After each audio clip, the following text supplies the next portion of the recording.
Okay, Henry, as usual.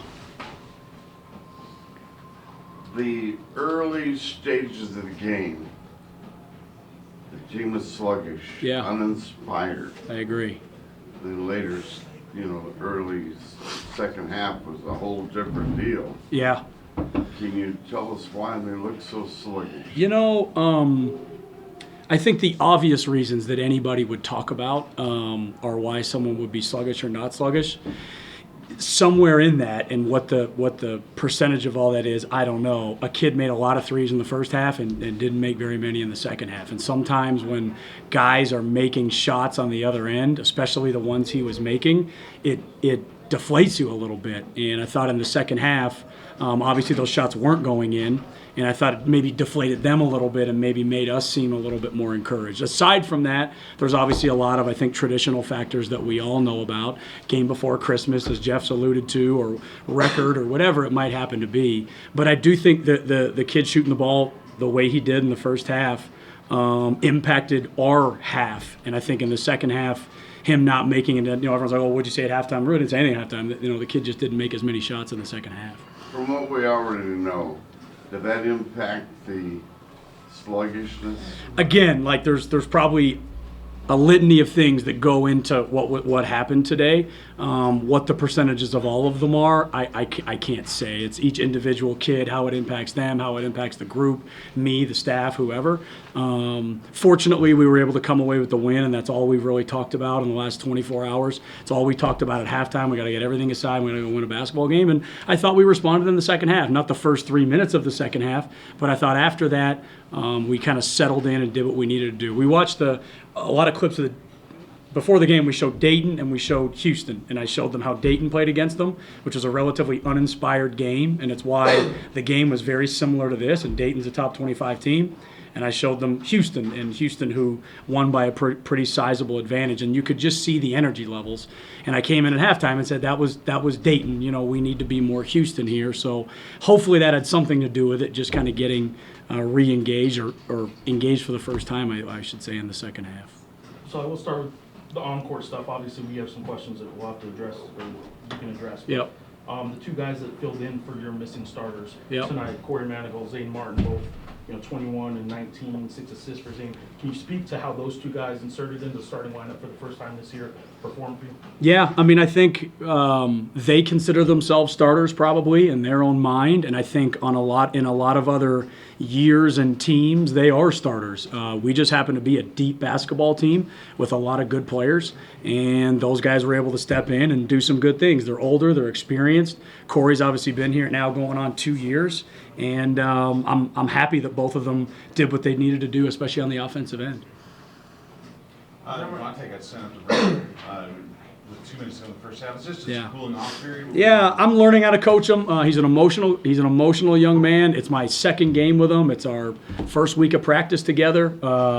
It's new for me. It's new for him. And unfortunately, we don't get to go through the preseason together and scrimmages and exhibitions. He's getting thrown right into the fire on a 12-2 team and trying to find a role. And obviously, like the first half was not anything anybody would have wanted. I think there was a lot of emotion out of a lot of different guys. But like I just told them, I'm just very proud of the fact that for 20 minutes they put everything aside, went out, and found a way to win a basketball game. And that's growth for us. But his not playing the second half, was it discipline?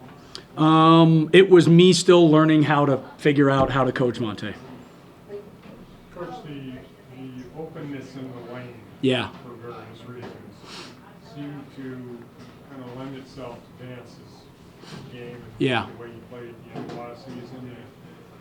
Did you see the same thing, that he kind of got some freedom in the lane there? Yeah, I think as long as we were going to be patient offensively, I felt like we could get any shot. At halftime, one of the coaches saying we're going to have to get 100 tonight to win this game. I think we've always felt good about our offense. We have a very good offensive basketball team. Statistically, theoretically, practically, it's our defense that has to get to where it needs to get to beat a San Diego State, a Utah State, whoever these teams are that are ahead of us. We've got to grow defensively, and I think for 10 or so minutes in the second half, we showed that. We just have to find a way to do more of it. You said there was a litany of things that led to the sluggishness in the first half, but in particular, just not having those two guys. I mean, just talk about how much that impacted you.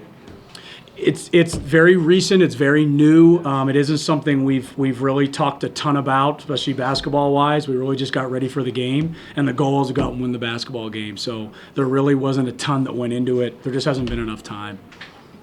You guys had McQuatch obviously 7 for 7 from the floor, 19 points again, season high for him, tied a career high for steals. I mean, McQuatch quietly kind of had one of his games that he's had a couple times this year, but it looks like he's a guy that might have to step up more now. For sure. I think when we get the ball to the paint, whether it's Corey or Quatch, whether it's Zane, whether it's Quan, we're a very, very good team. The issue we have at times is settling for other shots, and I thought Quatch's shot selection tonight was awesome. Everything was at the rim, going to the rim, or an open three. And Quatch is no different. We're talking about Zane and Corey. Just he's a great basketball player, and sometimes because of the guys we have who have played very well, these guys get unnoticed, but they're great players too. Jaquan ends up with 19 and 6 assists. 4 turnovers. He had to play at the end of the first half, though, and this hasn't been unique for you guys. The end of the first half bucket has been an easy bucket for the opposing teams, I think 4 or 5 times this year. Yeah. Jaquan turns to the referee and is complaining as the guy runs right by him for an open layup. Sure. Did you talk to him about that play? We did not. We just, quite honestly, got in and got ready for the second half. It'll be something that we do talk about in time, but we've had some good closes to the first half, bad closes to the first half. I thought it was really good against New Mexico State. Obviously, it wasn't against Grand Canyon, but Grand Canyon was more of a kind of broken play and a guy getting loose. Tonight, we just went and set the ball screen too early. We could call timeouts in those situations, but I'm hopeful, especially in a game like this, like these are good reps for us to grow and learn and, take that, to the next game and the next opportunity. Saltavian taking up the rock, man. Yeah. Obviously probably had to, but any thoughts on him on that? Yeah, I mean, when we looked at obviously who could transition into different positions for the game, Tavian had a 6-0 assist to turnover ratio. We figured that might be the guy to kind of chew up some minutes as a ball handling guard. We don't have a ton of options there. Unfortunately, the other option we had, transferred, so we just were a little light there, and we're going to have to look at some different guys. Puts a very heavy burden on Jaquan, which I'm nervous about. Zane was terrific tonight, and hopefully we'll get more kind of ball handling guard play in there to kind of offset the change in our roster. Vance is starting. It looks like he's starting to turn the corner.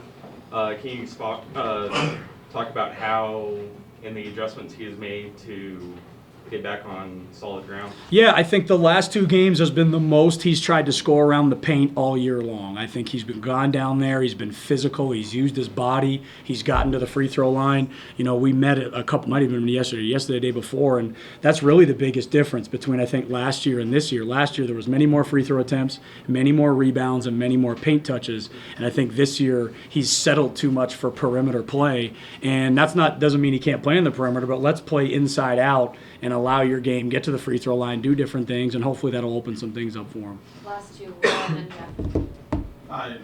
We're told that you'd be willing to make a statement about about JJ. Okay, has the statement gone out? Yes. It has gone out? Yes. Really, my statement would just mirror exactly what statement has gone out so far. Nothing about how long they'd be out. I am not going to comment on this situation right now. Are you the situation is one thing, is the timing of it, when you guys released it to the public and to media and fans, and B, how long it's going to last so the fans might know. That's a good point. For your next game, are those things you're going to comment on? Honestly, I will probably refer all questions to Eddie. Eddie is in charge of this right now. I'm the basketball coach. I'm going to coach the guys that I have, and I'll pretty much forward everything directly to him. And you guys know I've always been a very forthcoming, transparent person, and if that moment presents itself, I have no problem commenting, but at this very moment, I am going to refuse to comment. This may fall under that same category, but I will ask in a more general sense, and we've talked about it before. You are taking a lot of transfers. You are taking some people that have had pasts. Sure. That, those schools would say have blemishes. Yep. And you've said that, in Carlton's case, he's been one of the best players you've had, a good outstanding citizen. You're taking a risk on some of the transfers you've taken. I'm curious if that plays into this in any way, and if you have any regrets on how you have recruited players. Honestly, this is very new, as I just alluded to. I think we're all trying to gather a lot of information right now, and there's really not much for me to say on that. Thanks, Coach. Thank you.